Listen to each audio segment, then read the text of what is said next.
Bueno,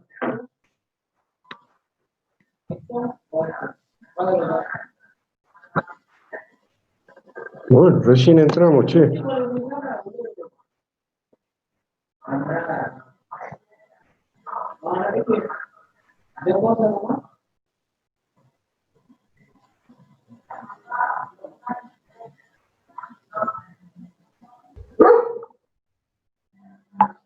Bueno, ¿quién estamos? Ya estamos todos. Un problema de conexión, evidentemente, ¿no? Recién lo habilitan y bueno, estamos todos viendo cómo habilitar la llamada. ¿Me escuchan bien? ¿Me escuchan ahí? Sí, Buenas tardes, ingeniero, sí se le escucha. Bueno, recién podemos entrar.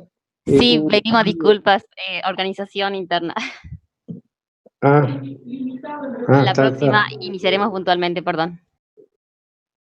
Bien, gracias. Ya, bueno, ya lo vamos a solucionar para la próxima y estaremos bien con, con la clave y demás, así podemos hacer la clase bien. ¿Mm? ¿Me escuchan todos los otros alumnos? Sí, profe. Sí, profe. Bien. Bueno. Ah, sí, está bien. Ahí vi. Estamos con el chat bien, así que.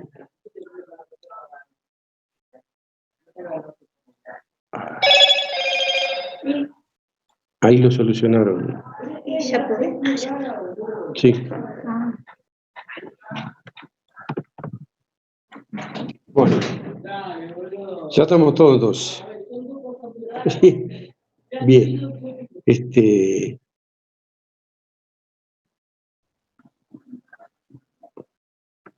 Vamos a ver lo que es tornillo hoy. La otra unión, otro tipo de unión de los tornillos. Vamos a tratar de hacerla más rápido, así rápido y entendible. Así ustedes. Vamos a compartir la pantalla.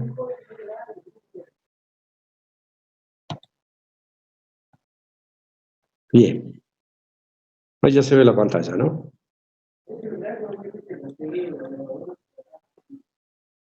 ¿Se ve la pantalla? Sí, profe, se ve. Bueno, en principio, ¿alguno vio la plataforma como que hay una prueba de evaluación antes de empezar la clase? ¿La vieron o no? ¿Lo vieron al Martín Fierro? ¿Alguno leyó el Martín Fierro? Cero. ¿Nunca han leído el Martín Fierro? La secundaria no lo hicieron leer. Bueno, es una pequeña prueba o bien un modelo de cómo sería la evaluación de la teoría. ¿Qué sería? El que haya leído el Martín Fierro puede responder tranquilamente esas preguntas y aprobar, digamos. Que esto no es que sería algo para un examen ahora, ¿no? Simplemente una prueba. Ahí tienen un solo intento para hacerlo, háganlo, y después vemos las respuestas. Yo les digo por qué están clasificados así, o bien voy a subir a la plataforma, cuáles son las respuestas, o bien le daré después que hagan más intentos, con la misma situación, la misma prueba, digamos, para que ustedes vean cómo sería una evaluación de la parte teórica. Es decir, ahí hay 5 preguntas sobre un tema. Bueno, podrían ser 5 preguntas sobre soldadura, 5 preguntas de ajuste y tolerancia, 5 preguntas de tornillo, y bueno, entre esas se suma el puntaje y le dará el puntaje de la teoría. Así que háganlo a ese, eso sería como la teoría, y ve que algunos ya subieron práctico, lo hicieron bastante bien, cosa que también sepan cómo subirlo cuando ya tengamos una evaluación. Por otro lado, esa evaluación que sería de múltiple choice está abierta para cualquier momento. Lógico que cuando nosotros definamos bien la fecha de la evaluación, que es la que está en el cronograma, y espero que no la movamos de ahí, ese día, bueno, se va a abrir esa múltiple choice y tendrán un tiempo para contestar. Si es muy largo, bueno, pues ya 1 hora. Si es más corto y simple, en media hora, y ustedes lo tienen que contestar. Y luego se pasaría a hacer la práctica, que se le daría algún problema y ustedes lo realizan, le sacan una foto y lo suben. Así como le digo que algunos que ya practicaron y lo subieron bien a algunos de los prácticos. Eso era antes que nada para que tengamos en claro en cuanto a la evaluación y cómo la vamos a Profe, hacer. no es obligatorio subir los prácticos, ¿no? No es obligatorio, pero lo que yo intentaba era que vayan practicando al subirlo, porque ¿qué pasa? El día de la evaluación va a ser un horario determinado y en ese horario ustedes han recibido el enunciado, lo resuelven, le sacan una foto y lo suben. Entonces tienen que estar prácticos para eso, por el tiempo. Por eso es la idea de que no es obligatorio que lo suban ya a los prácticos, pero sí que ustedes tengan la idea de cómo es y sean rápidos. Calculo que con otras materias ya lo hicieron, pero bueno, es mejor que lo tengan bien claro para no estar perdiendo tiempo con eso. Y la parte teórica de la evaluación va a ser que sí, me pregunto si puede grabar la clase. Sí, está perfecto. Si lo pueden grabar, creo. La verdad que no lo creo como es. Bueno, vamos a ver un tema, otro tema de uniones, ¿sí? Que en realidad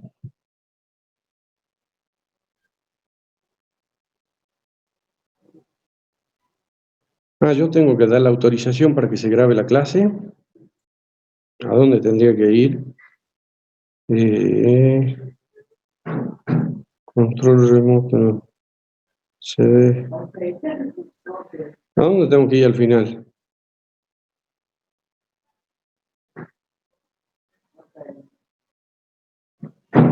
Grabar en la nube. ¿Se ve esa parte de la pantalla, no?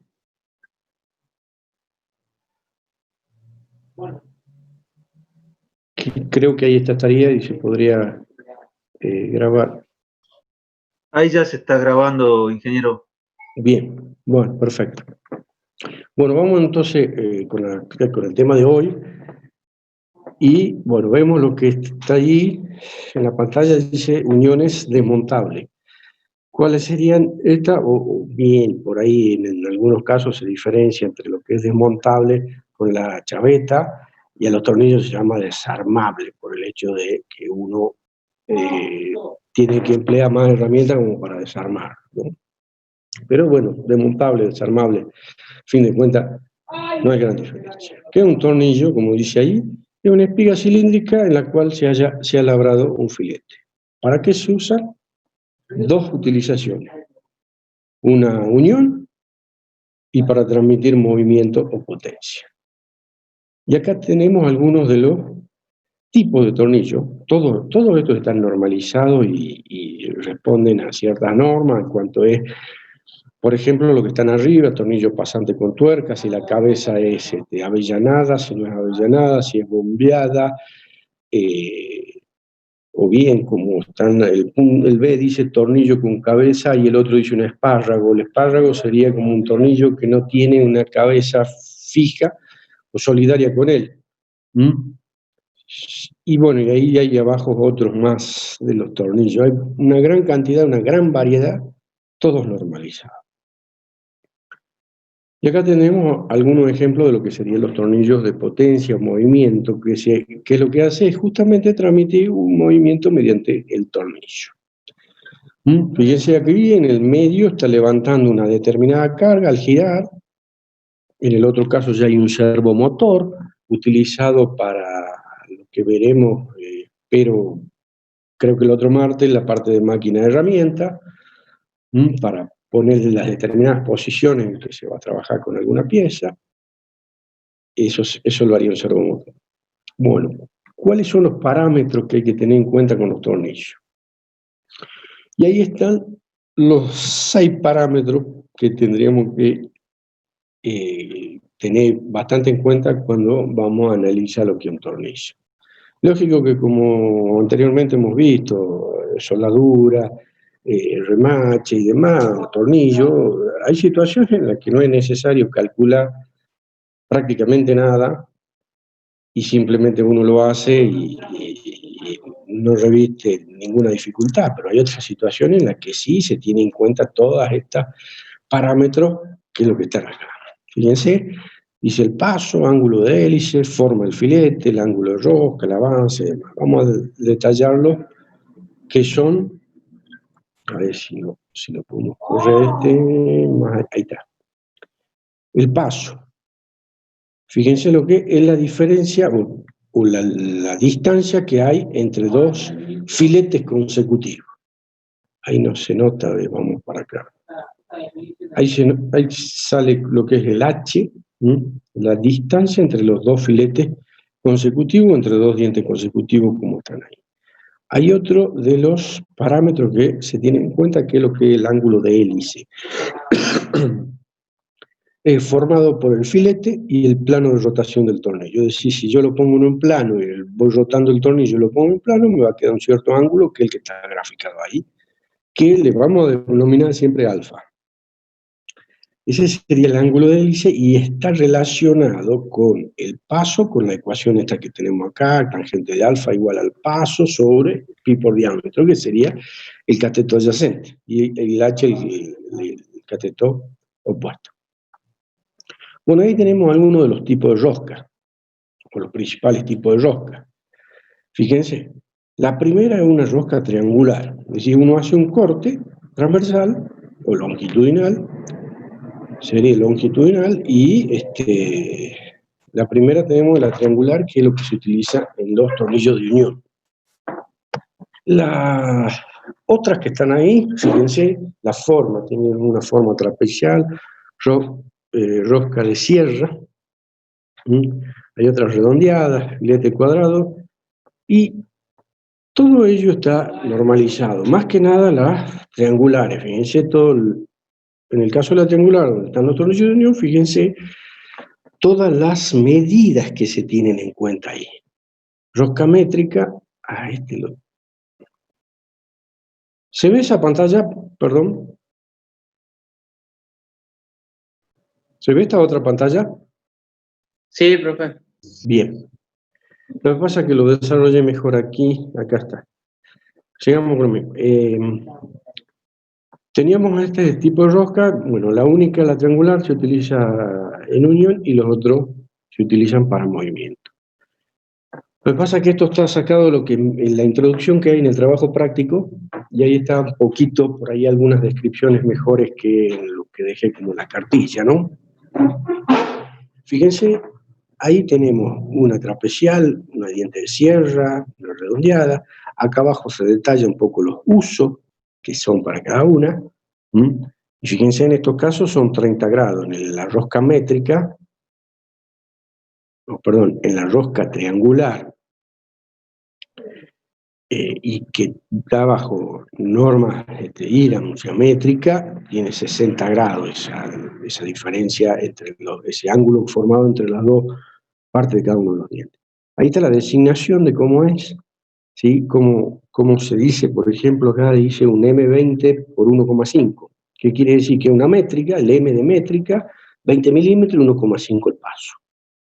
Y como también se utilizan mucho los tornillos, digamos, de normas inglesas,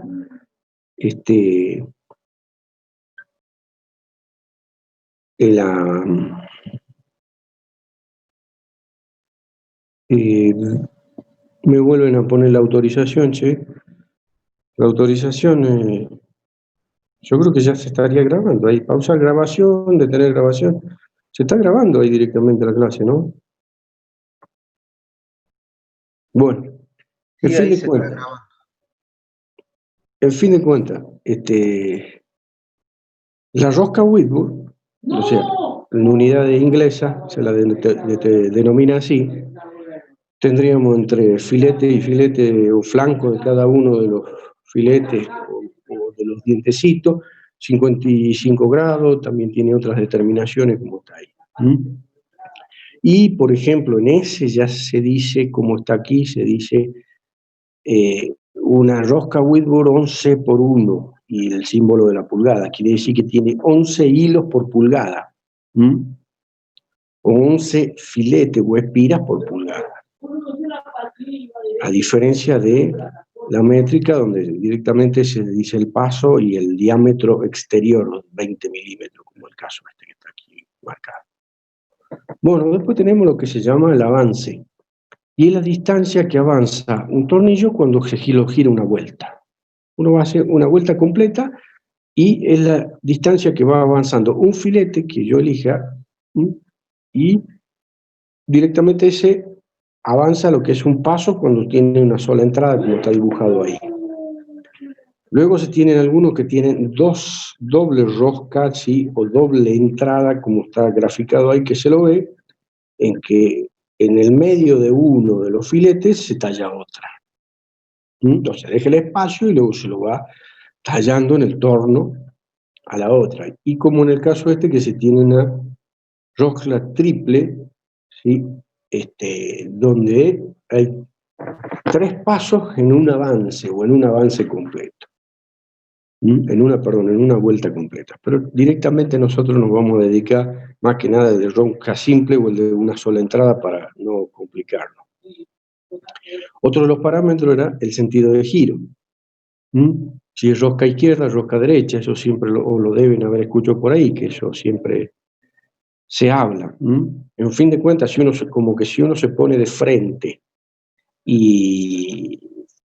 o el eje está perpendicular a nosotros, si hace girar la tuerca o lo que esté la rosca en el sentido de la aguja del reloj y va ajustando, ese sería derecha.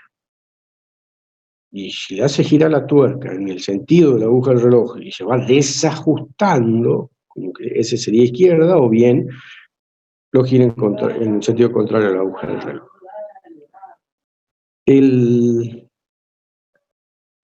La cuestión es un poco todo lo que es tornillo, ya sea de unión y de movimiento, es la transmisión de los esfuerzos. Fíjense, ahí hay una gráfica donde solamente se hace un filete, y a la derecha tendríamos como una rosca trapezoidal. Pero acá a la izquierda directamente la vamos a tomar primero como una rosca cuadrada. Tipo de rosca cuadrada, que es la que vimos en un principio, la que tendríamos acá. Sería esa la forma del filete, o el tipo de rosca cuadrada. Bueno, bien, suponiendo que yo quiero elevar una carga, que en fin de cuentas, una tuerca o alguna parte de una rosca que yo ponga encima de ese filete, para yo subirlo, es decir, haciéndolo girar al tornillo, de tal manera que esa pequeña carga que tenemos ahí suba, tengo que hacer, tengo que elevarla haciendo una determinada fuerza lateralmente sobre el tornillo, que por ahora ahí no está graficada. Pero en fin de cuentas, tengo una carga Q y que sobre el filete va a haber una reacción, un esfuerzo normal al filete, como dice ahí, que llamamos N. La relación entre las dos está dada por esta ecuación. Bien, ahora, lo que yo le comentaba recién, cuando yo hago una fuerza horizontal sobre el filete, esta carga que está denominada H, haría girar el mismo tornillo y por lo tanto voy levantando la carga. Entonces, si empiezo a considerar para cada uno de los ejes y las componentes de la normal esta que actúa sobre el filete y demás, obtendría que esa H, esa fuerza horizontal que esté haciendo para levantarla, va a ser igual a esa componente n sub x, n por seno de alfa, y Q, la carga Q hace N sub I, y si planteamos sumatoria de fuerza, ¿no? En fin de cuentas, obtengo una relación que esa fuerza horizontal que yo le haría para subir esa carga va a ser igual a Q por la tangente del ángulo alfa, que era el ángulo de hélice, ¿no? Bueno, por ahí hay que acordarse un poco todos estos ángulos para no confundirse. Uno es ángulo de hélice, otro ángulo de rosca, y luego vamos a ver lo que es el ángulo de Rosse. Bueno, fin de cuentas ahora digo, bueno, acá tendré rozamiento. Acá lo planteé a todo el análisis de esas cargas, esas fuerzas actuando sobre el filete sin un rozamiento. Pero acá sí obtendré un rozamiento y tendría esa dirección porque en realidad lo que sucede con la fuerza de roce sobre ese filete es siempre una fuerza de roce se opone al movimiento. Yo lo estaría girando de tal manera que esa carga suba. Por lo tanto, sobre el filete habría una fuerza que se me opone al movimiento. Bueno, realizo de vuelta todo el análisis de las direcciones, de las componentes y la fuerza, y obtengo esas ecuaciones que tengo acá sobre H y Q. Luego, divido ambas ecuaciones. La superior, digamos, dividida en esta ecuación inferior de Q, me daría el resultado que tendría acá, para que lo marque. Bueno, es que este está hecho con el editor de fórmula y bueno, esta ecuación que estoy señalando con el cursor, la divido y multiplico, digamos, por coseno de alfa. O divido numerador y denominador, como dice ahí, por coseno de alfa. Al fin de cuentas me queda una ecuación que la relación entre esa carga Q y esa fuerza horizontal que le tengo que hacer me da el valor que se ve acá. Bien, ahora, ¿qué ese mu? Era el coeficiente de rozamiento. ¿Sí? Ahora, hagamos un pequeño análisis en cuanto a un plano inclinado. Yo tendría un plano inclinado, le pongo cualquier cuerpo que esté ahí arriba, y a ese plano, o bien, sí, a ese plano, que podría ser cualquier cosa que nos podemos imaginar como una tabla, la voy subiendo y la voy elevando. Cuando yo empiezo a inclinarla, y voy subiéndola a un pequeño ángulo, ¿sí? A ver dónde estoy, ahí. Voy subiendo un pequeño ángulo, elevándola, y la carga esa no se mueve. Llega un punto en el que la sigo girando, la sigo elevando, y ya se va a mover y se va a desplazar esa carga. A ese ángulo, entre esas dos piezas, es decir, se le llama el ángulo roce. Digo entre esas dos piezas porque siempre el coeficiente de roce depende de la naturaleza de las piezas. Entonces, en fin de cuentas, ese ángulo phi es el ángulo tal que en un cuerpo, en un plano inclinado, comenzaría a moverse por gravedad, como dice ahí. Entonces, si yo relaciono vamos acá, consideración del ángulo roce, si yo vuelvo al plano inclinado que tenía, ¿sí? Y fíjense, haciendo un análisis de todo esto, tendría que va una fuerza normal en la que se aprieta este cuerpo contra la superficie plana. Va a generar una fuerza de roce cuando esto comienza, bueno, hay una fuerza de roce estática, pero va con una fuerza de roce cuando comience a moverse. Va a ser una fuerza de roce dinámico y tendría un coeficiente de roce dinámico y sería distinto. En fin de cuentas, hago la descomposición del peso, me va a dar la componente ni, digamos, la llamaría n, peso x, relaciono todas esas componentes y digo, bueno, peso x va a ser igual a mu por peso y. Según todo este análisis que puse aquí, después lo analizan bien y lo ven bien, que, fin de cuentas, saco que ese mu me va a dar igual al seno de phi sobre el coseno de phi. Esto es un análisis un análisis de las fuerzas que actúan en un plano inclinado. Cuando yo llego a seguir inclinándolo hasta que se mueve, bueno, ese es el ángulo phi que lo considero como la tangente de phi, porque esto es seno sobre coseno, es que la tangente de phi igual a ese coeficiente de roce, que estaría acá. Volvamos al análisis anterior. Yo tenía acá un mu, tangente de alfa más mu, menos 1, menos mu con tangente de alfa, de todo el análisis que había hecho sobre la fuerza del tornillo. Bien, ahora lo reemplazo a ese mu por la tangente de alfa. Lo pongo en esta ecuación y si nos vemos relaciones trigonométricas de matemática, fíjense que dice tangente de A más menos B me va a dar todo el valor que tendría acá en la parte derecha de esa ecuación, con lo cual tengo lo mismo acá arriba. En fin de cuentas lo puedo poner que h sobre q va a ser igual a la tangente de alfa más phi, o bien que h es igual a q por la tangente de alfa más phi. O sea que la fuerza horizontal que yo tengo que hacer como para subir una carga q en un tornillo va a ser justamente igual a q por la tangente del ángulo de hélice de la rosca, digamos, de la rosca, de hélice, más el ángulo de roce. Tendría ya una relación. Ahora, ¿qué pasa? En principio partimos de que el tornillo era una rosca cuadrada. Esto era un filete cuadrado. Ahora, supongamos que no sea cuadrado y que sea trapezoidal, como está acá. Entonces, al fin de cuentas, tengo que sacar la componente. Acá se nota como sale como un N1, que sería la componente inclinada ya en la dirección del eje del tornillo. Que si lo reemplazo va a ser por el ángulo, la mitad de ese ángulo de rosca, que era beta. ¿Sí? Este ya es el ángulo de rosca.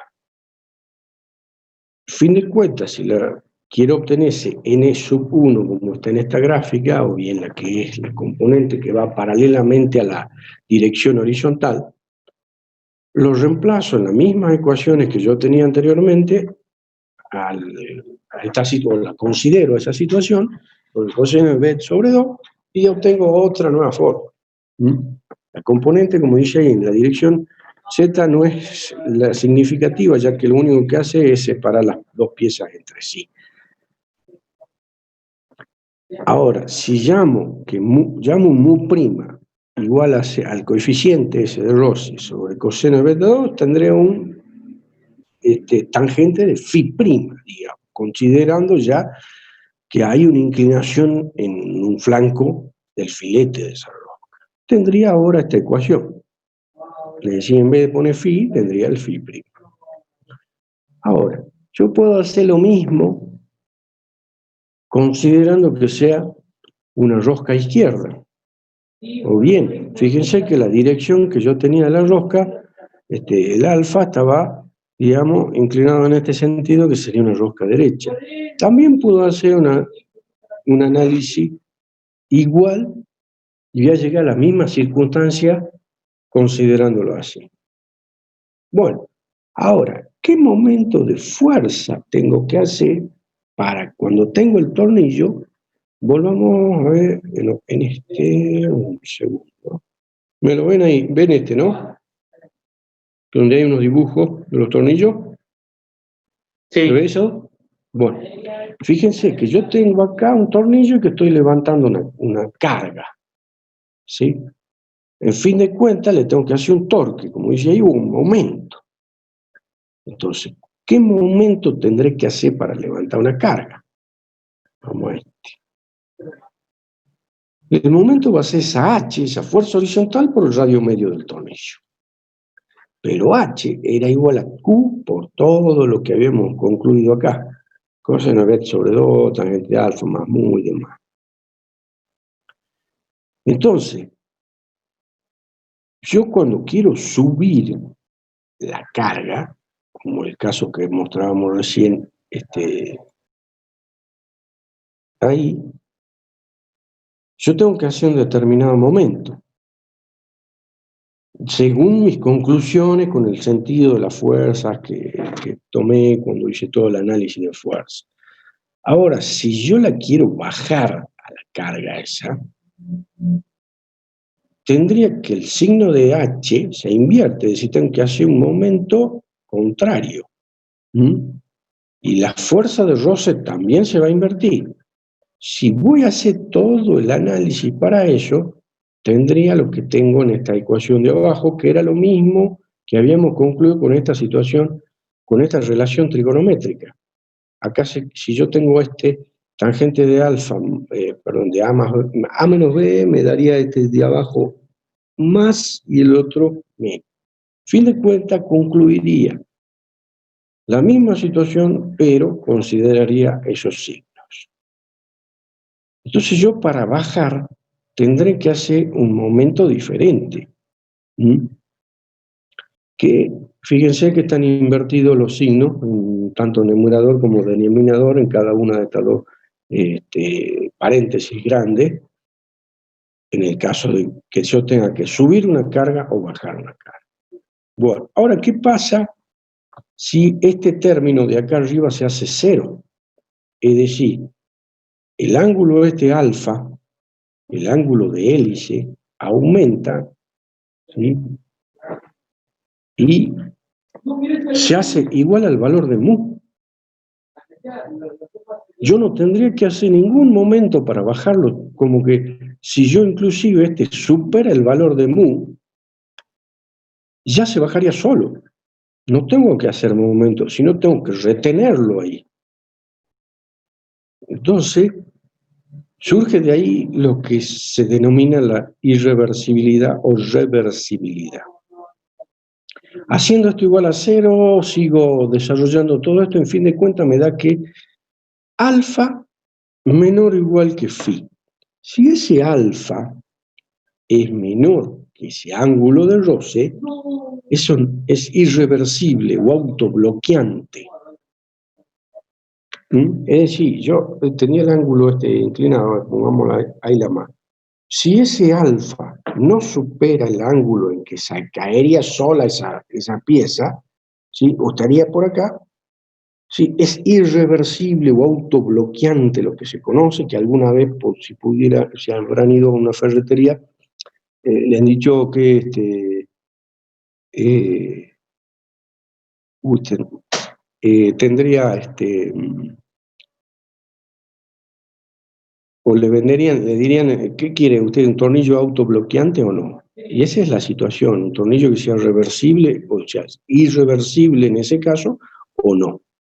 Si ahora el alfa es mayor que el phi, es decir, yo tenía acá ese ángulo roce en esta situación, yo voy a tener un ángulo de de hélice mayor a ese, como que esa carga se caería. Eso se llama reversible. Y esa situación, bueno, se ve bastante, o se considera bastante según los tornillos y en las situaciones que uno lo va a utilizar. Y ahí tenemos otras de las formas de poner esas dos ecuaciones que teníamos ahí. Por ejemplo, que si yo tendría que acá tendría un tangente de alfa, recuerden, tangente de alfa era igual al paso sobre el pi por el diámetro. O sea, el h sobre pi por diámetro. Si yo reemplazo ese valor ahí, obtendría lo que sería esta última ecuación, que lo puedo expresar de otra manera. Es exactamente lo mismo expresado de otra manera. Hasta inclusive esto lo puedo reemplazar por, en el caso de que está subiendo, por tangente de alfa más phi. Entonces, si, como es por ahí muchos de los casos, la gran mayoría de los casos, beta sobre 2, supongamos que yo tenga, a ver si lo tendría más aquí, tengo una carga, no estaba aquí, bueno, tengo una rosca trapezoidal, como era ahí, o una trapecial. Fíjense que decía 30 grados la rosca esa, esta rosca, 30 grados, o sea que el alfa sobre 2 son 15 grados. Y si yo saco el coseno de 15 grados, es prácticamente 1.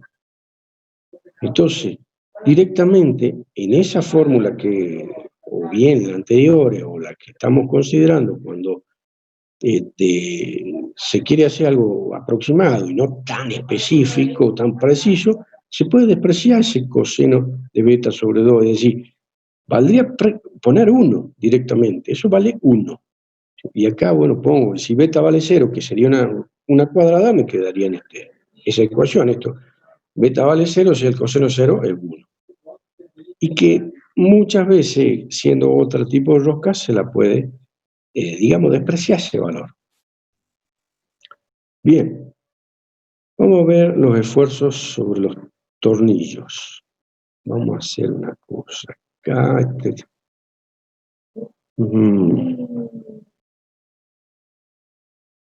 O también en la teoría hay algo acerca del rendimiento. El rendimiento es cuando nosotros tenemos ciertos movimientos y en fin de cuentas, cuánto le damos y cuánto obtenemos. Siempre un rendimiento va acerca de eso. Es decir, lo que yo obtengo sobre lo que yo le doy.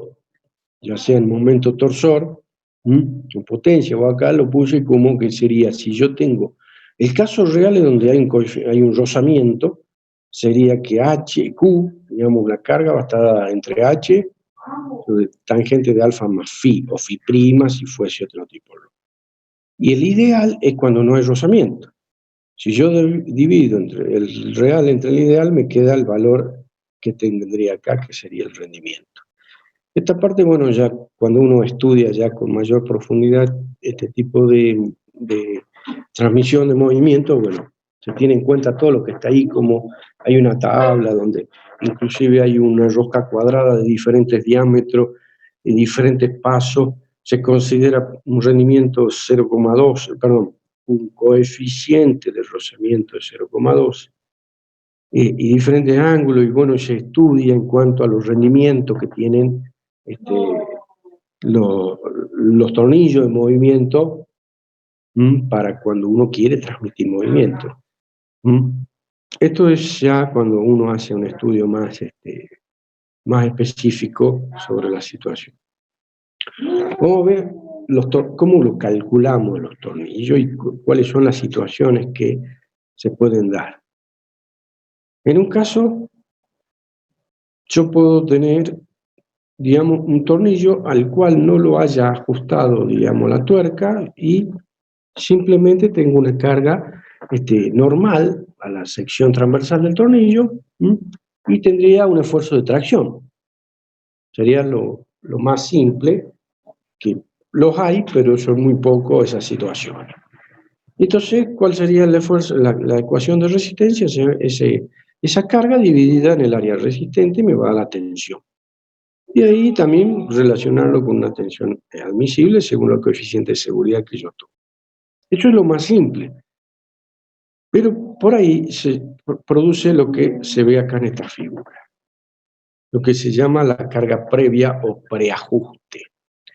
Yo cuando uno muchas veces con la mano hace llegar una rosca o ajustar un poquito una tuerca sobre un tornillo, digamos, no existe lo que se llama ese preapriete o carga inicial. Pero cuando uno ya utiliza una llave, sea una llave inglesa o una llave la que está ahí, que sería una llave tubo, ya ahí se origina lo que se conoce como el preajuste o apriete inicial. Ahí le puse un dibujo como que la parte que no pertenece al tornillo, ¿sí? Sino, o sea, lo que yo estaría ajustando, esta parte, se va a comprimir cuando yo esto lo empiece a ajustar. Pero el tornillo se va a alargar. Entonces serían como dos resortes, uno comprimiéndose y el otro alargándose, cuando uno realiza ya un esfuerzo bastante grande para darle un ajuste a una unión de este tipo. Y fíjense, acá hay una gráfica en la cual hay una determinada carga y el tornillo como que se va alargando. Este sería delta del tornillo, se va alargando según la carga que yo le voy dando. Y la chapa o la placa que se va a ir comprimiendo según también esa carga que yo le dé a esa unión. Entonces, bueno, juntemos los dos gráficos. Yo le hago una determinada carga, ¿sí? Y una parte del tornillo se alarga y la otra parte de la placa o demás se comprime. Y a ese valor de carga, cualquiera que fuese, le llamamos B, que sería la carga de preapriete o la carga de ajuste de la unión. Bueno, este está un poquito más, mejor explicadito así en la parte del práctico, donde hay una parte de teoría. Pero bueno, lo miremos un poco, en fin de cuentas, ¿qué pasa? Si yo ya apreté un tornillo, ¿sí? Ya tiene una determinada carga de preajuste o preapriete. Encima le doy otra carga. ¿Dónde estaría este? Acá. Yo tengo apretado, digamos, el tornillo, lo ajusté con una llave y demás, y después encima le sumo otra carga, como está esa carga P ahí de tracción que habría. Entonces, ¿qué pasa? El tornillo se va a seguir alargando. ¿Quién sufre acá? ¿Quién es el que principalmente se alarga? Son el tornillo y yo, y en fin de cuentas, lo que se comprime de la parte de la placa, como que es menor, y llega a una fuerza de ajuste de la unión que le llamaríamos ahí, como dice, B'. Este puntito que sería B'. Y ese nuevo preapriete que tengo, más esa carga, me daría la carga que hay sobre todo el tornillo, que es el P sub 0. Es decir, hay una carga sobre el tornillo, P sub 0, una carga de apriete inicial, ¿sí? Aparte de esa carga de apriete, después le puse una carga de trabajo, le puse más carga, y me quedó una nueva fuerza de ajuste de la unión, con un nuevo valor de ese P', que sería ese preapriete. Bien, al pelo. Entonces, si uno quiere entrar a mayores profundidad sobre el tema, en cuanto acá tendríamos una determinada cantidad, sí, de alargamiento, siempre en la parte elástica, ¿no? Alargamiento del tornillo, un acortamiento en parte de la placa y demás, y acá tendríamos una cierta pendiente. Para lo que cuando uno quiere desarrollar en cuanto a qué preapriete a pieza o determinada pieza se le da, se realiza, digamos, se relaciona con una constante de restitución del tornillo y placa y demás, como que están acá. Es decir, la carga de preapriete esa B dividido en la parte del estiramiento me daría una tangente del alfa, que sería el ángulo de la pendiente de ese estiramiento que tendría el tornillo, y tangente de beta sería lo mismo para la placa. Al fin de cuentas hay una relación de deformación entre los dos, y a ese se lo llama phi, que sería el cociente entre las restituciones elásticas. Para yo sacar ese valor mayor que se surge luego de que se le hizo una carga de trabajo P, se emplea directamente esa fórmula, relacionándolo con ese coeficiente de sustitución. El tema a veces es cuando se dan las cargas variables. Las cargas variables, como estaría acá dibujado, es que fluctúan muchas veces, y nosotros vimos ya algún video, por ejemplo, de algún motor de combustión interna, y en algún momento yo, para ajustar una de las piezas, por ejemplo, una tapa de cilindro con un bloque, realicé un cierto preapriete como el que tenemos acá, y bueno, el material del bloque, tanto el material de la tapa, nos va a dar las pendientes de las curvas y demás, pero ya el fabricante me dio, luego de haber hecho todo ese estudio, el valor ese del preapriete. Pero ¿qué pasa? Adentro siempre hay una explosión. Se produce una explosión y un esfuerzo mayor. Hay un momento en que la carga sobre esa unión crece bastante, ¿sí? Y hay otro momento que no existe carga sobre esa unión. Entonces habría lo que se ve acá como esta fluctuación de esa carga P sub Z, la llamamos aquí. En fin de cuentas, yo tenía un preapriete primero, que era el B, ¿sí? Y más ese P sub Z, que puede fluctuar. Hay momentos en que se va a un máximo, a través de un mínimo, me daría una carga sobre el tornillo como máxima. Y la carga mínima va a ser la tensión de preapriete. De ahí es que lo sacaría a esto.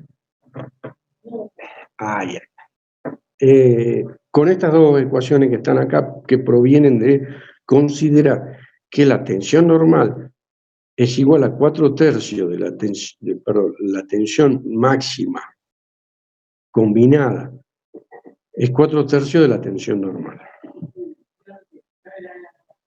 De ahí que saldría este 16. Lo veamos a esto en segundo. Recordemos lo que era el caso del tornillo, en el que yo al tornillo primero yo lo ajusté así, ¿sí? Es decir, le hago un esfuerzo tangencial como están acá, y luego encima lo estiro, lo voy estirando. En fin de cuentas, sobre un elemento diferencial tengo unas tensiones cortas y unas tensiones normales. Consideremos el momento torsor que había, que era el H por el radio medio, y H era tangente de alfa más phi'. Bien, ahora el momento torsor, o la tensión normal, está dada por el momento torsor sobre el módulo resistente. El módulo resistente de una sección circular es lo que tenemos acá. Lo reemplazo. Reemplazo todo lo que teníamos en cuanto a lo que era la tensión esta con ese momento torsor. Y el módulo resistente me da esta ecuación. Ahora, esto es recordar un poquito nada más lo que era la tensión máxima combinada que nos daba cuando tomábamos un elemento diferencial, ¿sí? De área que estaba sometido a tensiones combinadas de tracción y corte, o tensiones normales y tangenciales. Tendríamos que la tensión combinada máxima era esta. Cuando voy a reemplazar el valor de tau sobre este valor y un poco reordenando la ecuación, me da todo lo que está re grande ahí, que está entre esos corchetes y demás. Pero ¿qué pasa? Como yo les mostré un poco las tablas que hay, ya cuánto diámetro interior, exterior, profundidad que puede tener una roca y demás, estos valores, igual el phi, el valor de mu, un coeficiente de Ross entre un tornillo y tuerca o sobre un elemento de rosca que tenga, está entre 0,10 a 0,12 o hasta puede llegar hasta 0,15, pero no son valores que oscilan mucho. Entonces, en fin de cuentas, con los valores normales con los que se utiliza, la tensión máxima normal combinada es 4/3 de la tensión normal a la cual está sometido. Es decir, si yo tendría que sobre una tensión normal sobre un tornillo, como la que tendría aquí, esa carga P, o bien esa tensión normal va a ser la tensión máxima combinada va a ser 4/3 de esa tensión normal, que sería la que tengo acá, o bien si utilizo la carga esa P sub 0, que era la carga total sobre el tornillo cuando existía preapriete. En fin de cuentas, ¿qué me da? Que la tensión máxima admisible cuando lo reemplazo en la fórmula, me queda que es 16 P sub 0 sobre 3 pi de cuadrado interior, el diámetro interior. Es decir, esto es una conclusión práctica en cuanto a qué valor le damos a esa tensión normal. De acuerdo, bueno, a considerar que está un elemento diferencial, tiene una tensión normal y tangencial. Y ahí es que surgían, en cuanto volvamos a esta situación en la que tendríamos una carga variable, la carga máxima es cuando estaría P sub 0, es decir, esta carga variable se considera, y de ahí surge ese 16/3 que vemos acá. Y cuando no hay carga sería solamente la carga de preapriete, y la carga de preapriete son los 16 por el B que habíamos llamado preapriete y demás. Luego resultan tensiones medias, tensiones de la semiamplitud, ¿sí? La semiamplitud sería esto. En realidad esto como que sería un desplazamiento de, según la carga de preapriete que yo le esté dando, voy a tener como esta inclinación de línea y voy a tener esa tensión media. Ahora, la tensión de la semiamplitud de esta oscilación es la que se va a considerar como la tensión de fatiga, o tiene que ser menor que la tensión de fatiga. Y ahí es un análisis que está acá hecho, que en realidad nosotros, ya tanto estudio acerca de carga variable, bueno, es para otra ingeniería, como para mí, que la ingeniería mecánica. Para el ingeniero industrial es simplemente conocer que siempre hay un preapriete en uniones en las que están fuertemente ajustadas. Puede ser ese preapriete variable, inclusive en el práctico hay un solo problema en el cual está todo completamente desarrollado, un problema relacionado a esto. Y es, bueno, para simple consideración y conocimiento en cuanto a lo que sean las cargas de preapriete y cuando en algún momento existen cargas variables, como uno lo tiene que considerar. Después hay otro tipo de cálculos que uno hace. Recuerden que habíamos iniciado todo esto con el tema de los cálculos de los tornillos de unión. Y es lo mismo que hemos visto con los remaches acá en este caso. Sería una simple cortadura, que es doble, ¿sí? Doble recubrimiento, o sea, doble cortadura en donde está actuando. También se puede hasta verificar el aplastamiento de la chapa, si hay algo así, como en un caso del remache. También por ahí si existen fuerzas de roce bastante elevadas, siempre se tiene que considerar que la fuerza esta de roce tiene que ser mayor que la AP para que no haya deslizamiento entre ambas placas. Y muchas veces consideremos por ejemplo. Muchas veces hay uniones, a ver si un segundo, vamos a ver. Hay uniones como lo que se conoce como la brida, que esto sería un acoplamiento rígido, que es lo que veremos después. Dentro, o bien, entre esas dos placas circulares que hay ahí, generalmente siempre se le pone un elemento plástico, un elemento elástico, bastante elástico, y que comúnmente, o por ahí se escuchó en algún momento que se dice manchón, que le pone un manchón, que manchen una goma, por ejemplo. ¿Para qué? Para que justamente cuando uno haga el cálculo y el análisis del tornillo, directamente ahí lo considera el corte, ¿sí? Y con esa tensión de corte o esa fuerza que estaría actuando perimetralmente sobre todo el lugar donde están ubicadas cada una de las tuercas. Y uno puede considerar, de acuerdo al momento torsor que se está transmitiendo, bueno, una fuerza que está distribuida uniformemente en estas cuatro tuercas, en este caso, como sería uno de los problemas. Pero, más que nada, ¿qué pasa? ¿Qué situación existe acá? Que entre ambas placas de acero o de material metálico más resistente, siempre se le pone un material elástico, de tal manera que no tenga preapriete el tornillo. Entonces es más simple y más rápido el cálculo y me va a durar mucho más un tornillo, si está justamente por ahí sometido a una tensión de corte y fatiga, que si estuviese con preapriete. Por eso en algunas uniones se utiliza se considera esa situación. Bueno, vamos a ver un poquito más, así no la alargamos mucho, esto de los tornillos como transmisores de movimiento. Acá les puse algunos ejemplos, acá hay como que sería una prensa, algunos de los valores que por ahí hemos considerado y que recuerden cuando hablaba de una carga Q. Por ejemplo, acá yo quiero hacer prensar algún material que disponga acá abajo, y bueno, voy a hacer un momento que va a estar dado P por R, y en fin de cuentas la carga Q que yo tenga que vencer, bueno, va a ser justamente la presión o la fuerza que yo le estoy haciendo como para sostener algo ahí.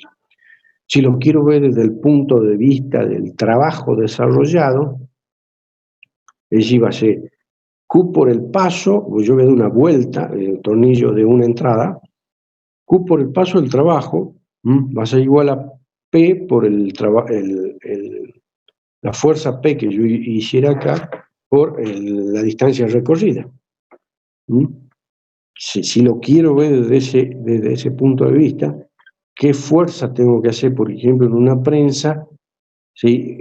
Sobre la manivela como para ejercer una cierta carga P sobre algo que quiera sostener o prensar? Bueno, ahí habría una situación. Acá yo calculé todo lo que era sobre la parte de la rosca, es decir, qué momento tengo que hacer, que iba a ser el Q por radio medio, por la tangente del ángulo de hélice, el ángulo de roce y demás. Pero siempre sucede, o no siempre, sino la gran mayoría de las situaciones, que la rosca, o bien el vástago de la rosca, está apoyada en algún lado, que sería lo que vamos a ver también como cojinete después. Acá hay un apoyo, ¿sí? Y yo puedo hacer girar este tornillo que está acá, para subir o bajar la tuerca que estaría aquí, que me puede llevar cierta carga. En la gran mayoría de las situaciones siempre hay acá yo tendría, en este caso, acá hay otra prensa. Yo acá tendría, en esta parte que señalo así con el cursor, la parte de la rosca. Bien, ahí el esfuerzo que yo tengo que hacer es ese que calculé anteriormente. Pero yo estoy girando este vástago, en esta parte ya es un vástago, no tendría rosca, y estoy apoyándolo sobre un cojinete que está fijo. Entonces, hay un rozamiento. Entonces, siempre tengo que considerar esa situación cuando, o como le decía, que generalmente siempre hay ese cojinete, o imagínense cómo está, por ejemplo, un tornillo con una arandela. Entre que uno va a ajustar algo y está la arandela fija, o bien la arandela se mueve solidaria esa cabeza, pero roza con la superficie que estamos apretando. O si no está fija, bueno, no está fija la cabeza del tornillo, sino que estaría fija a la superficie que estamos apretando, y bueno, hay roce entre el tornillo y esa arandela. A fin de cuentas, hay un roce sobre un cojinete o una arandela, como llamamos, o acá le llamamos collarín, que nos va a impedir el movimiento. Ahora, ¿cómo sacamos esa fuerza de roce o cómo la calculamos para considerarla y tenerla en cuenta en caso de que tengamos un tornillo de movimiento y haya que, digamos, elevar carga, bajar carga o demás? Y según eso, si yo considero, acá, por ejemplo, sobre este tope, habría aquí, yo tengo la carga Q. Esa Q, por el coeficiente de roce, me va a dar la fuerza de roce perpendicular a la carga Q y en dirección contraria al movimiento. Ahora, esa fuerza de roce, que era Q, por ese coeficiente de rozamiento entre el tornillo y el collarín, si lo multiplico por ese radio del collarín, tendré el momento torsor que tengo que vencer por la fricción, como estaría marcado acá en este caso. Es decir, después de tantos cálculos que hemos hecho en cuanto a lo que es el tornillo y los ángulos y los coeficientes roce y demás, por ahí hay situaciones en las que valor, sino muchas veces se dan las situaciones que este valor es bastante elevado y muy cercano a lo que sería el valor que yo tengo que darle para subir una carga, por ejemplo. Entonces se lo tiene que considerar cuando uno va a sacar un momento torsor para considerarlo en qué motor o qué potencia podemos poner para elevar carga o bajar carga. Entonces, una ecuación completa para cuando quiero subir una carga y tengo que considerar un collarín, ¿sí? O un cojinete, sería la que tenemos acá. La anterior que calculamos más esa parte del collarín. Por último, en fin de cuentas, la mayoría de las situaciones siempre hay cargas que siempre los tornillos quedan sometidos a una tensión de corte y una tensión tangencial y una tensión normal. Y generalmente la ecuación para sacar un diámetro interior sería eso, a menos que si hay solamente corte, no sería esta ecuación, ¿sí? Como le comentaba el hecho de la brida. Pero ¿qué pasa con la rosca? A mí me resistirá el esfuerzo. Es decir, si yo tomo la parte de la rosca y no el núcleo interior del tornillo, tengo que considerar que habría una fuerza distribuida ahí, esa misma carga Q se va a distribuir sobre esa superficie y me va a generar una cierta presión. Ahora, si yo divido esa carga Q sobre las fuerzas que me puede soportar ese filete, una presión que puede ser propia del mismo, de la misma rosca, como ya lo vemos dentro de un ratito, la presión por esa área, la presión que puede soportar por esa área donde está actuando, yo voy a tener una relación entre esa carga Q y las fuerzas que me podría soportar ese único filete. Ya tengo un valor Z, que generalmente es mayor que 1, es decir, Z es la cantidad de veces que está puesta o que está con la cantidad de filetes que hay en una unión roscada, es decir, una tuerquita. Imaginemos como, por ejemplo, una tuerca. En la tuerca, cuando uno empieza a dar la vuelta así con la mano, simplemente tiene como 3 hilos adentro que están conformando la rosca. Pero en base a qué se determina esa situación.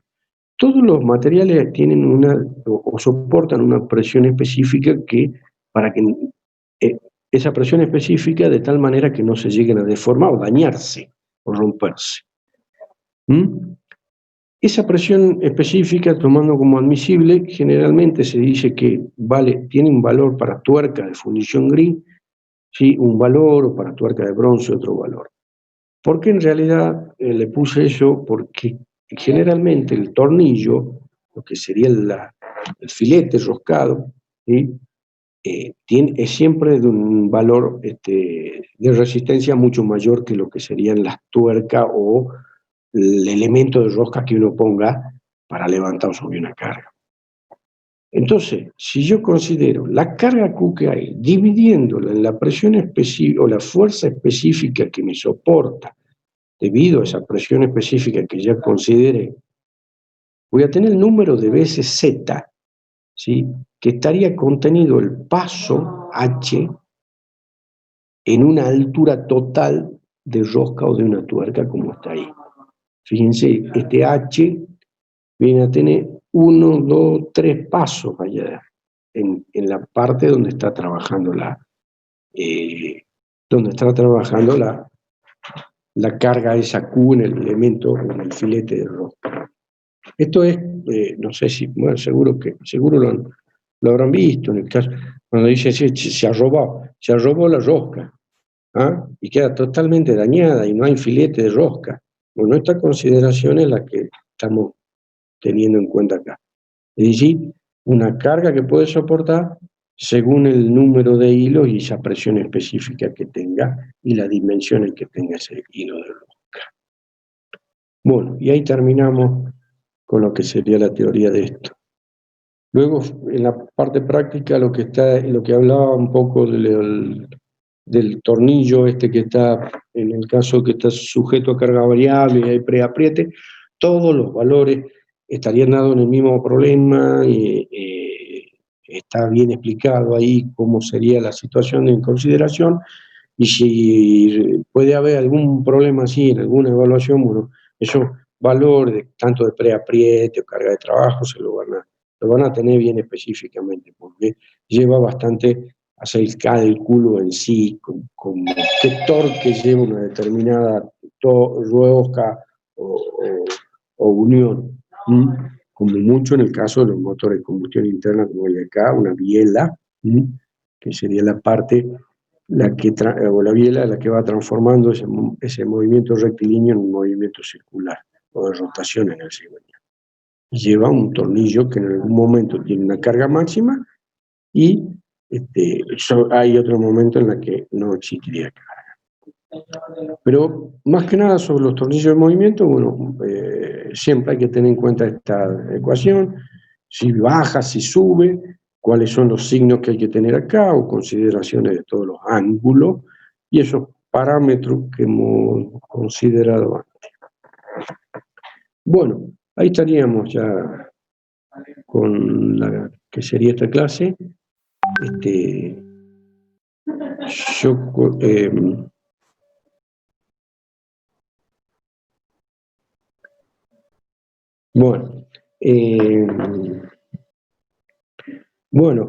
Como saben, ahí regresemos a lo anterior en cuanto a lo que era esa evaluación. Háganlo, ese ejercicio que está ahí. Si bien es cierto, no tiene nada que ver con la materia, pero es para que se den cuenta cómo sería la evaluación teórica. Va a haber varios puntos, varios temas que tendrán que responder algunas preguntas. Y si la respuesta es muy errónea, tiene un valor negativo. No van a sumar, sino van a restar. Por eso, háganlo como ahora está, que tienen un solo intento, y luego yo mañana ya ahí pondré que pueden hacerlo varias veces y verán por qué la puntuación o demás, y lo seguiremos conversando. Y espero que, el jueves tendremos lo que es la práctica de esto, y el martes, como la parte que nos queda de uniones, que Chaveta es muy cortita, digamos, es bien, la resumí inclusive en la punta, en la que está cargado en la plataforma, y en la cartilla es bien cortito. Creería que podríamos ver la parte de máquinas, herramientas, que es otro de los temas de la parte B de la materia. ¿Está? ¿Alguna pregunta? ¿Se entendió? ¿Se entendió, profe? Sí, profe, sí, se entendió. Sí. A ver, denme un segundo, ya nos vamos. No sé si está, a ver, Villanueva está. ¿Villanueva está? A ver, ¿me permite que muestre alguna?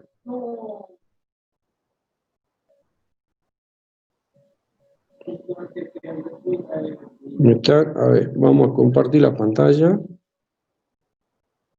y le muestro. ¿Es algo del trabajo práctico, profe? Sí, si me permite, no sé cómo, es simplemente mostrarle nada más, no. Yo lo estaba viendo, 27 estaba acá. Número 27.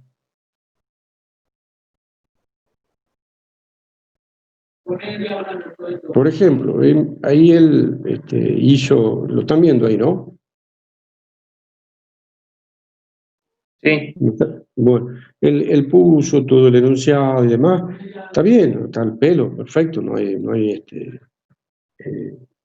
drama, pero por ahí esas cosas, cuando vamos a hacer una evaluación, le va a llevar más tiempo. Entonces, por ahí lo que, a ver, es un segundo que lo carga puso todo lo enunciado, además, y lo que está bastante bien es esta parte. Lo hacen así en una hoja, problema 1, que sacó todos los valores, indicó los valores, esto de soldadura, el trabajo práctico de soldadura, y sacó el valor de la tensión o de la fuerza y demás. Una cosa así sería la parte práctica de la evaluación. Subir así directamente, hacerlo en la hoja a mano, porque es lo que menos tiempo le va a llevar, y no se olviden que siempre tienen un tiempo, le sacan una foto y lo suben como lo hizo acá Villanueva. ¿Está? Bueno, bueno, a ver, veamos. Hagamos una cosa. Vamos a hacerlo al ejemplo. Yo me tengo que... No, me están viendo ahí, ¿no? Soy un estudiante y lo voy a hacer al ejemplo. Bueno, marco. Marca hasta 4. Termino el intento. Enviar todo y terminar. Termino. 0. ¿Por qué será? Puntos que me saqué son 0. Porque hay respuestas acá que son incorrectas y me restan. Y otras respuestas que puse son correctas. En fin de cuentas, con lo que hice, no tengo punto en este apartado que puede ser, qué sé yo, soldadura o tornillo. Entonces, por ahí hay que ver bien cuáles son las respuestas que tienen marcadas y lo van poniendo. Y eso sería en cuanto a la... Profe, ¿le puedo hacer una consulta? Sí. Cuando se rinda, ¿vamos a poder pasar a la siguiente pregunta sin responder la anterior y volver de nuevo a la pregunta 1, por ejemplo? ¿O una vez que se responde no se puede volver a esa pregunta? Da la opción acá de... A ver, creo que da la opción de comprobar. O sea, vos podés sí pasar la otra y ponés comprobar y podés pasar a la otra. Una vez que esté terminado recién, ustedes van a ver cuáles son las respuestas incorrectas que había y las respuestas correctas después que yo lo habilite. Pero en principio lo único que van a ver son los puntos. Una vez que se termine el examen, bueno, después se habilitará para ver cuáles eran las respuestas correctas y cuáles no. Acá tenía una correcta, incorrecta, correcta, incorrecta. Entre lo que hice y lo que sumaron, no sumo puntos en ese apartado, en ese tema que esté viendo. Pero sí hay...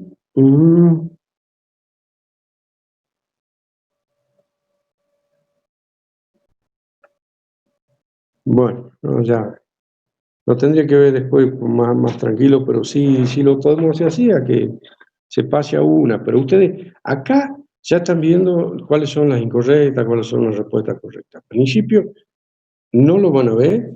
A lo que voy, profe, es que en algunas materias, si respondíamos la pregunta 1 y pasábamos a la 2, ya no se podía volver a la pregunta 1. O si dejábamos la 1 sin responder y hacíamos las siguientes, esa 1 ya quedaba sin responder y no se puede volver a la pregunta. Esa era mi consulta. ¿En toda la materia pasó eso? No, es según el profesor. En una de las materias nos pasó. No, bueno, te soy sincero, no sé ni en qué parte de los ajustes uno tiene que poner eso, pero ese ajuste seguramente que no está puesto aquí.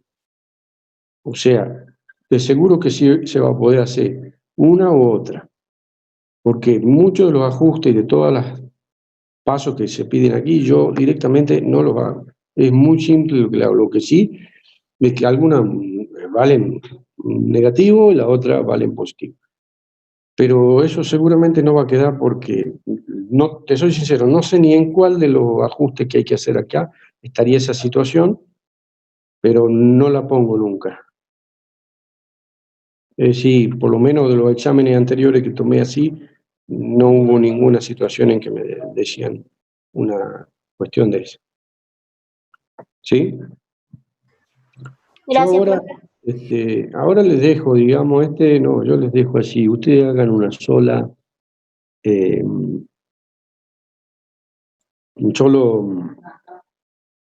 solo intento, y después yo les voy a poner todo lo demás para que vean y lo pueden hacer varias veces, y se vea, por lo menos con este ejemplo, que si bien no es un tema central de la materia, por lo menos con este ejemplo se van a dar cuenta. Aquel que haya leído el Martín Fierro lo hace bien al ejercicio. O sea, aquel que haya estudiado la materia y que la conozca, la sepa, lo va a hacer bien a todo su ejercicio. ¿Sí? Y eso sería la situación. Vayan haciéndolo, yo después lo voy a cambiar para que con ese mismo ejemplo lo entiendan bien y se lo haga sin ningún problema a los demás. Bueno.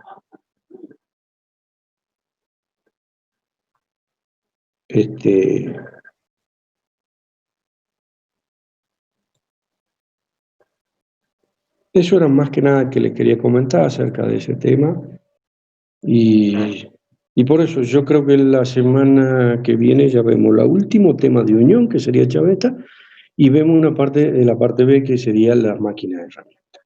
Sobre eso no hay ninguna práctica, es solamente teoría y consideraciones generales, pero que sí maneja bien los conceptos y demás de cada una de las máquinas. ¿Está bien? ¿Alguna pregunta?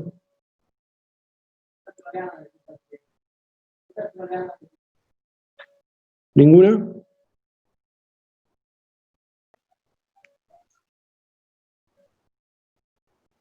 Bueno, concluimos entonces esta clase. ¿Sí? Respecto a lo que es la clase Zoom, esto es una clase Zoom de la universidad. Hubo alguna situación en la que yo ya la había pedido, había considerado todo en cuanto al horario y toda pero por ahí no sé quién no la habilitó, se olvidaron, no sé, pero ya la clase que viene vamos a hacer todo así con Zoom, a menos que tengamos un día miércoles que lo hagamos con un Google Meet o un Zoom ya particular. ¿Sí?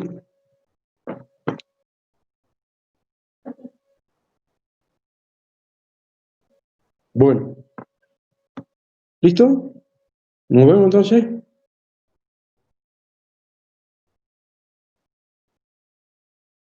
¿Pregunta?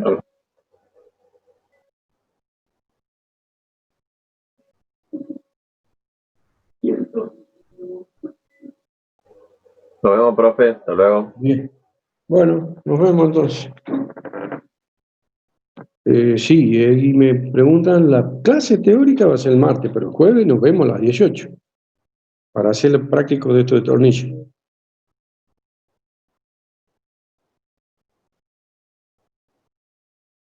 Yo la tengo. Bueno, ya veo cómo podría ser.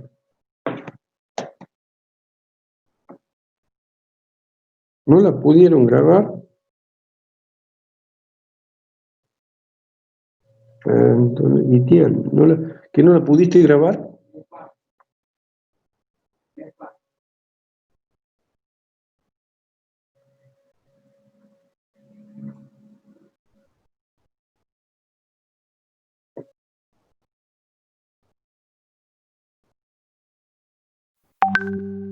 Bueno, ya veo cómo hay que hacer para poder subirlo. La verdad que no lo conozco, pero ya vemos de subirlo.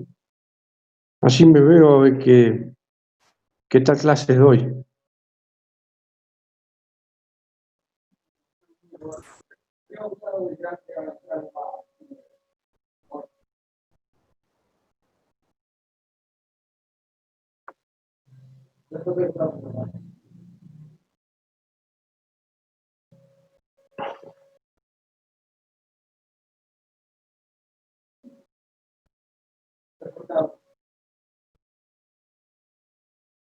Yo no me hice grabación. Bueno, ya veré,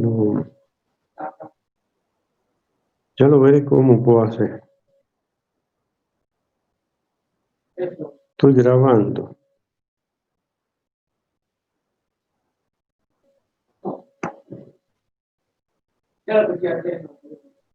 No, mira esto, no.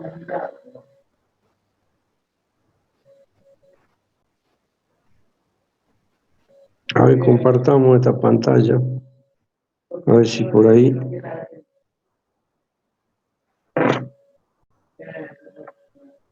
pasó?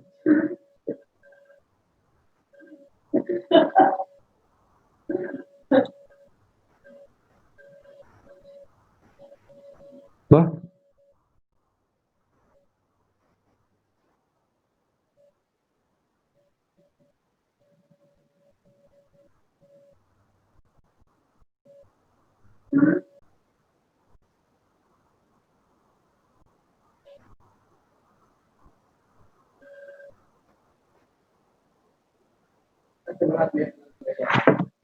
¿Cómo la subiría acá a la pantalla? Perdón, a la plataforma.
¿Alguien sabe bien cómo la subo directamente a la plataforma?